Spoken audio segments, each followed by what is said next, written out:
Culley kind of even smiled when he gave the answer, when he right nowed the quarterback, knowing what that language is infused. And, Jim jumped on it and you jumped on it right then and there. And it was a funny sort of exchange that the two of you had with him.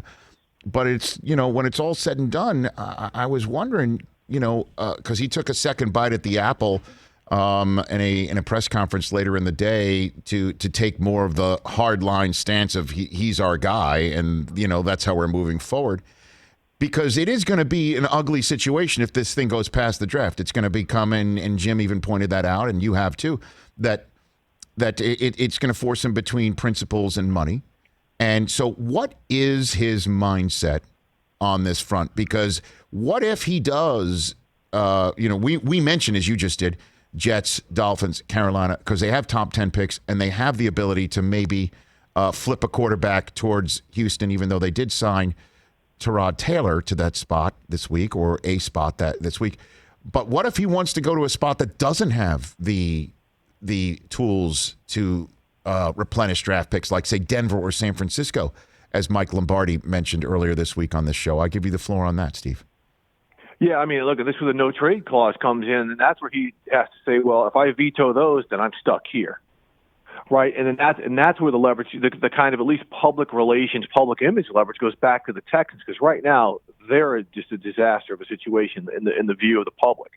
But if they try to trade him and he says, or if he says, I want to trade to Denver or San Francisco, and they're like, well, they've got nothing that's going to benefit the team, then that's where the team's just like, well, too bad then. You have to decide if you're going to play or not. It's on you. So I don't know if he'll necessarily force that issue right now. If he wants out, then he's going to have to say, okay, I'll take it. Now, he may not want to go to some place where they're going to lose, or they've got nothing going on, or this or that, but the team's got to do right by itself as well.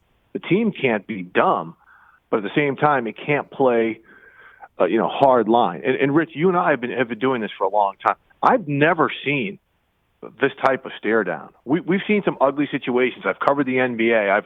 I've done things. We've seen ugly situations where players try to finesse their way out and teams try to play hardball or acquiesce or whatever.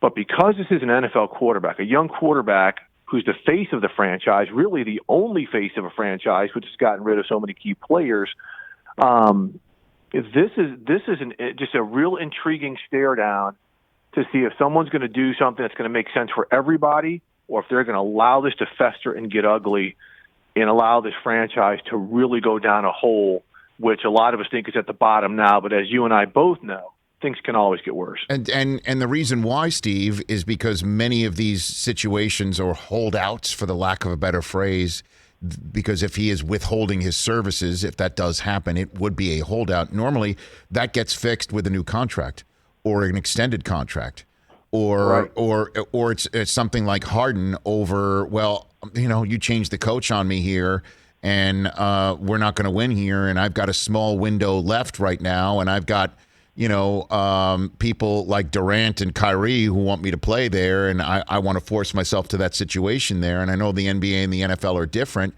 but this one is about something that we still don't fully know about. What can you tell me about what is the ultimate I don't want to play for this franchise anymore about, Steve? Well, it's clearly about ownership and upper management. It has nothing to do with David Culley. And that's something we talked about there. I asked him, I said, David, this has nothing to do with you. You have no history with Deshaun, right? I said, this is about ownership and leadership. Deshaun has seen DeAndre Hopkins and J.J. Watt go away, and he's seen the dismantling of the team. And he's seen, just how the structure at the top, Bill O'Brien, happened last year, and him being gone. And then ownership coming to him, and this isn't just a rumor, I've heard this from people, ownership coming to him saying, well, we want your input on what we're doing in the future. And then they ask him, he gives it, and they're like, yeah, never mind. So, he feels like he's been dismissed. He sees what's going on with the club. He knows they're 2 years away from being 2 years away.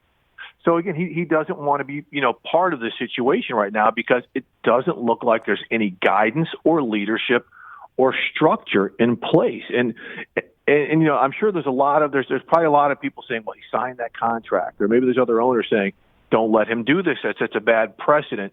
I think this is a complete outlier to that. I don't think there's going to be a bunch of players all of a sudden trying to force the issue, because those that have in the past usually have wound up in bad situations. This is an outlier because it's a quarterback who signed a mega deal, who's young in his career, and he does have a little bit of influence in what's going on. Hey, you watched all the way to the end. Thanks for that. Watch more right here.